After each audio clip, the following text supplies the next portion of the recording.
Çayı böyle demlersen lezzetine doyamazsın. Lezzetini de 10 katına çıkartırsın. Suyum fokur fokur kaynadı. Üst demliğe suyu direkt dolduruyorum. Altına da temiz içme suyu koydum yine. 3 yemek kaşığı çay ilave ediyorum.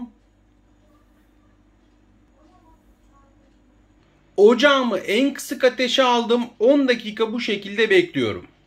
Stresinizi de alması için 1 adet karanfil, 1 tatlı kaşığı da tomurcuk.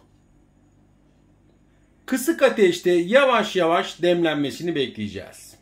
Kısık ateşte çayımız da yavaş yavaş demlendi. Şimdi dolduruyoruz.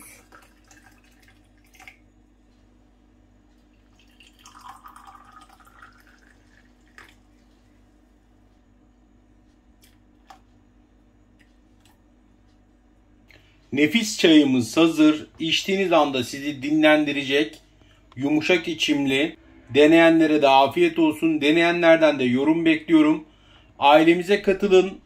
Videolarımızda birçok yemek tarifi ve içecek tarifini böyle anlatımlı, ölçülü olarak bulabilirsiniz. İçtiğiniz anda sizi dinlendirecek nefis çayımız hazır. Deneyenlere afiyet olsun.